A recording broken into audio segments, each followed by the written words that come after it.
Hi friends, आज मैं एक एंटी फंगल ऑइंटमेंट का रिव्यू करने जा रहा हूं। फंगल इन्फेक्शन और दाद खाज खुजली इत्यादि को दूर करने के लिए इस प्रोडक्ट का इस्तेमाल किया जाता है। ब्रांड नेम की अगर मैं बात करूं तो ल्यूट्रीबेन क्रीम ब्रांड नेम से यह मार्केट में उपलब्ध होता है। जैन बर्ड फार्मास्यूटिकल्स लिमिटेड के द्वारा इसका प्रोडक्शन किया जाता है। कंपोजिशन के रूप में इसमें लूलिकोनाजोल 1% बाई वेट की मात्रा में उपलब्ध होता है। कीमत की अगर बात करें तो 30 ग्राम का एक ट्यूब मार्केट में 310 रुपीज़ का उपलब्ध होता है। फ्रेंड्स, अगर अभी तक आपने मेरे चैनल को सब्सक्राइब नहीं किया है तो प्लीज़ चैनल को सब्सक्राइब कर लें, बेल आइकन को भी प्रेस करें ताकि आने वाले सारे वीडियोस के नोटिफिकेशंस आप तक आते रहें और आप मेरा कोई भी वीडियो को मिस ना करें। अगर आपने इस प्रोडक्ट को या इस ऑइंटमेंट को इस्तेमाल किया है तो आपके क्या एक्सपीरियंसेस रहे हैं, कमेंट सेक्शन पर ज़रूर शेयर करें। आइए फ्रेंड्स, देखते हैं इस प्रोडक्ट के वैकल्पिक ब्रांड्स के बारे में। तो फ्रेंड्स, लूलिकैन क्रीम जिसे ग्लेनमार्क फार्मास्यूटिकल्स लिमिटेड के द्वारा बनाया जाता है, लूलिफिन क्रीम जिसे सन फार्मास्यूटिकल इंडस्ट्रीज लिमिटेड के द्वारा बनाया जाता है, लूलिबिट क्रीम जिसे मैनकाइंड फार्मा लिमिटेड के द्वारा बनाया जाता है और लूलिमैक क्रीम जिसे मैक्लियॉड्स फार्मास्यूटिकल्स प्राइवेट लिमिटेड के द्वारा बनाया जाता है। फ्रेंड्स, मार्केट में मिलने वाले सेम कंपोजिशन के साथ उपलब्ध ये कुछ ऐसे ब्रांड्स हैं जो आप इस ऑइंटमेंट के ना मिलने की स्थिति पर भी परचेस करके अपना काम चला सकते हैं और सेम इफेक्ट को प्राप्त कर सकते हैं, क्योंकि अंदर का मॉलिक्यूल या साल्ट इनका सेम होता है और आपको इफेक्ट भी सेम प्राप्त होता है। अब देखते हैं फ्रेंड्स इसके कुछ प्रमुख इस्तेमाल के बारे में। तो जैसा मैंने पहले आपको बताया, यह एक एंटी फंगल ऑइंटमेंट है और फंगल से जुड़ी किसी भी समस्या को निपटान करने में सक्षम होता है। फ्रेंड्स, फंगल के कारण होने वाला जो इचिंग होता है, इन्फेक्शन होता है, खारिश होता है, खराश होता है, दाद होता है, खुजली होता है, उस सब चीज़ों के निपटान के लिए इस मेडिसिन का इस्तेमाल किया जाता है।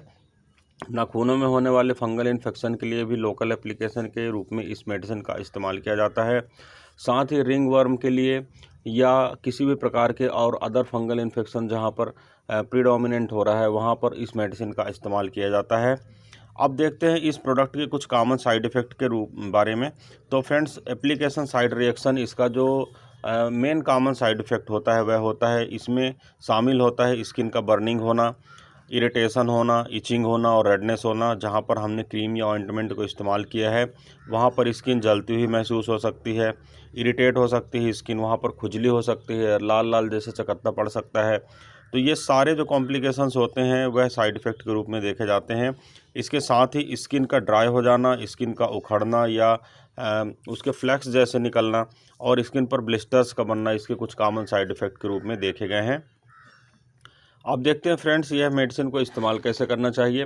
तो फ्रेंड्स, नियरली ऑल वीडियोस में मैं आपको बताता हूं कि मेडिसिन को डॉक्टर की एडवाइस पर ही इस्तेमाल करना चाहिए। सेल्फ मेडिसिन को यूज नहीं करना चाहिए, यह घातक हो सकता है, नुकसानदायक हो सकता है। सबसे पहले तो मैं यह बता दूं फ्रेंड्स कि डॉक्टर के द्वारा बताई गई खुराक और अवधि के अनुसार आपको मेडिसिन का इस्तेमाल करना चाहिए। यह मेडिसिन एक्सटर्नल यूज के लिए है, बाहरी इस्तेमाल के लिए है। इंटरनल पार्ट पर इस मेडिसिन का इस्तेमाल नहीं करना चाहिए। इस्तेमाल करने से पहले आपको सारे डायरेक्शंस मेडिसिन पर लिखे हुए जो उसके कर्टन होता है उस पर जो सारे डायरेक्शंस लिखे होते हैं उन्हें पढ़ना चाहिए। इसके लेवल की जाँच करना चाहिए, एक्सपायरी डेट की जाँच करना चाहिए।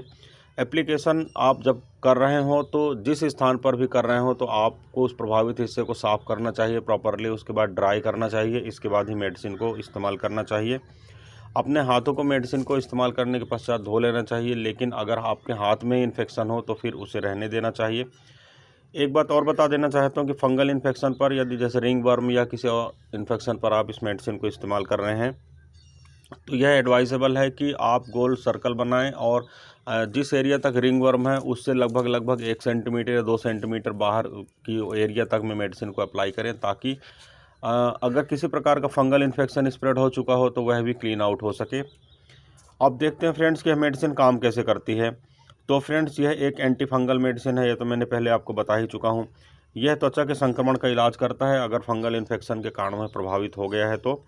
यह जो फंगस होता है उसका जो स्किन के बाहर स्किन पर जो फंगस होता है उसकी जो सेल मेम्ब्रेन होता है उसे डिस्ट्रॉय कर देता है, सेल मेम्ब्रेन को नहीं बनने देता है। और ऑब्वियस सी बात है, कोई भी बैक्टीरिया, वायरस या फंगस अगर उसके बाहर की आउटर कवरिंग नहीं रहेगी, सेल वॉल नहीं रहेगी, तो ये सर्वाइव नहीं कर पाएगा और फंगस डेड हो जाता है। और इस प्रकार आप अपने लक्षण जैसे डिस्कम्फर्ट का होना, इचिंग का होना, इरिटेशन का होना इत्यादि, ये जो सारे आपकी प्रॉब्लम्स होते हैं इससे आप निजात पाते हैं, आप राहत पाते हैं। अब देखते हैं फ्रेंड्स इसके कुछ और स्पेसिफिक फीचर्स के बारे में। तो फ्रेंड्स, स्किन इन्फेक्शन के लिए इस मेडिसिन का इस्तेमाल किया जाता है। फंगस के कारण होने वाली प्रॉब्लम के लिए मैंने आपको पहले ही बताया है। कुछ कंडीशन में एथलीट्स फूड्स में भी इस मेडिसिन का इस्तेमाल किया जाता है। अगर पैर में आपको फंगस इन्फेक्शन हो गया है या हाथ में हो गया है तो आपको यह सलाह दी जाती है कि आप अपने उस स्थान को ड्राई रखें, तो आपको जल्दी आराम लगेगा। स्पेसिफिक रूप से ऐसे एरिया जो नाखून के संपर्क में रहते हैं, जैसे फिंगर्स हो गए या पैर के नाखून हो गए, ऐसे जगहों में संक्रमण होने के चांस ज़्यादा रहते हैं। इसलिए आपको ऐसी जगहों को सूखा रखना चाहिए और क्लीन करके रखना चाहिए। आपको अपने नाखूनों को छोटा रखना चाहिए और ओपन टोज शूज़ पहनना चाहिए ताकि आपको एयर वगैरह का उसमें डिस्कम्फर्ट ना हो सके। आपको फंगल इन्फेक्शन से बचने के लिए सेपरेट टॉवल वगैरह या जितने भी फोमाइड्स होते हैं उनका सेपरेटली यूज़ करना चाहिए। किसी के टॉवल यूज़ नहीं करना चाहिए, सॉक्स यूज़ नहीं करना चाहिए, शूज़ यूज़ नहीं करना चाहिए। जितने ये सारे फोमाइड्स आर्टिकल होते हैं आपको सेपरेटली ही यूज़ करना चाहिए ताकि किसी दूसरे का इन्फेक्शन आप तक न आ सके। आपको मेडिसिन के सफिशिएंट अमाउंट लगाना चाहिए। ऐसा नहीं कि मेडिसिन की कम मात्रा में लगाएं और फंगल इन्फेक्शन कवर ना हो सके। इसलिए आपको एडवाइस किया जाता है कि 1 इंच का जो सर्कल होता है, जहां पर भी जैसे रिंग वर्म आपको हो रखा है, तो 1 इंच का चारों ओर का सराउंडिंग स्ट्रक्चर आप ज़्यादा मेडिकेशन करें ताकि वह भी स्ट्रक्चर कवर हो जाए, वह भी एरिया कवर हो जाए। आपको इस मेडिसिन को लगाने के बाद लगभग 7 से 10 दिन के बीच में आपको राहत महसूस होती, समझ में आती है। आपका पूरा एरिया ड्राई हो जाता है, क्लीन भी हो सकता है, परंतु उसका मतलब यह बिल्कुल नहीं रहता है कि फंगल इन्फेक्शन पूरी तरह से ठीक हो गया है। इसलिए आपको इस मेडिसिन को मिनिमम 20 डेज़ या 30 डेज़ के लिए एडवाइस किया जाता है। कम से कम आपको इस मेडिसिन को 1 महीने तक इस्तेमाल करना चाहिए ताकि यह रिलैप्स ना हो सके। किसी भी कंडीशन में अगर थोड़ा बहुत डिसीज़ भी बचे तो वह कॉम्प्लिकेशन कर सकता है, दोबारा बैक हो सकता है। इसलिए आपको इस मेडिसिन को कम से कम 1 महीने के लिए इस्तेमाल करना चाहिए। अगर आप कुछ समय बाद मेडिसिन लगाने के बाद अच्छा महसूस कर रहे हैं तो भी पूरी तरह से रोग जाने के बाद ही आप मेडिकेशन या डॉक्टर की एडवाइस के बाद ही मेडिसिन आपको बंद करना चाहिए। अगर किसी भी प्रकार का इन्फेक्शन अधिक हो रखा है तो इसके साथ साथ कुछ ओरल मेडिसिन या ओरल कैप्सूल्स वगैरह, एंटी फंगल मेडिसिन वगैरह आपको उपलब्ध कराई जाती हैं। इसके साथ ही पैरेलल इचिंग की मेडिसिन दी जा सकती है अगर कभी कुछ आवश्यकता समझ में आती है डॉक्टर को। तो हालांकि स्टेरॉइड तो इसके लिए कॉन्ट्राइंडिकेटेड रहता है, फंगल इन्फेक्शन स्टेरॉइड देने के बाद बढ़ जाता है, परंतु तुरंत की कंडीशन में थोड़ा सा इसे सबसाइड करने के लिए, सप्रेस करने के लिए अगर डॉक्टर को उचित लगता है तो थोड़ा बहुत स्टेरॉइड आपको दे सकता है कवर करने के लिए। और आप अपने से स्टेरॉइड का सेवन ना करें, यह घातक हो सकता है। मेडिसिन को आपको नाक के अंदर या मुंह के अंदर या आंख के अंदर लगाने से बचना चाहिए और अगर एक्सीडेंटली एक्सपोजर हो जाता है तो आपको तुरंत ही पानी से, ज़्यादा मात्रा में पानी से आपको इसको क्लीन करना चाहिए। और फ्रेंड्स, इस मेडिसिन को अगर रेगुलर यूज़ करने के बाद 3 से 4 सप्ताह अगर आप मेडिसिन को यूज़ कर रहे हैं और अगर आपको किसी भी प्रकार के रिजल्ट प्राप्त नहीं हो रहा है तो आपको मेडिसिन को बंद करके डॉक्टर से परामर्श करना चाहिए। अब फ्रेंड्स, देखते हैं इसके कुछ स्पेसिफिक जो सेफ्टी फीचर्स होते हैं उनके बारे में। तो फ्रेंड्स, अगर मैं अल्कोहल की बात करूं तो मेडिसिन के सेवन के दौरान आपको अल्कोहल का इस्तेमाल नहीं करना चाहिए। यह हार्मफुल हो सकता है, लीवर में टॉक्सिसिटी डेवलप कर सकता है। गर्भावस्था और स्तनपान अगर आप करा रहे हैं तो आपको अपने डॉक्टर से इस बारे में उचित परामर्श करना चाहिए। किडनी और लीवर रोग से जुड़ी किसी समस्या का सामना अगर आप कर रहे हैं तो आपको डॉक्टर से परामर्श करने के पश्चात ही मेडिसिन का सेवन करना चाहिए। और अगर आप गर्भावस्था के दौरान हैं तो आप डॉक्टर से परामर्श करें। यह आपके बच्चे को किसी भी प्रकार से नुकसान पहुंचा सकता है। हालांकि सेफ़ मेडिसिन है, इसके इतने ज़्यादा डाटा उपलब्ध नहीं है, फिर भी एक बार आपको अपने डॉक्टर से परामर्श अवश्य करना चाहिए। और फ्रेंड्स, इस मेडिसिन को रेगुलरली कवर करना चाहिए, परंतु अगर आप रेगुलरली इस मेडिसिन को यूज़ नहीं कर सकते हैं तो आपको सप्ताह में कम से कम 3 दिन के लिए इस मेडिसिन का इस्तेमाल करना चाहिए।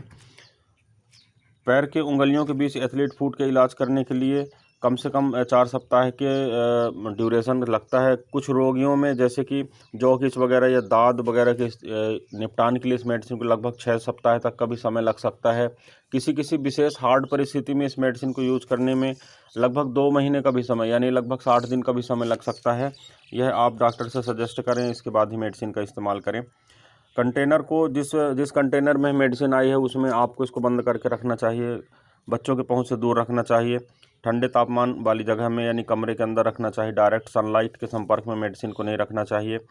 अतिरिक्त नमी, क्योंकि चूँकि फंगल इन्फेक्शन हो सकता है, इसलिए इसे बाथरूम वगैरह एरिया में नहीं रखना चाहिए, ताकि वहाँ पर नमी ज़्यादा रहती है और किसी भी प्रकार का फंगल इन्फेक्शन वहाँ पर स्प्रेड हो सकता है।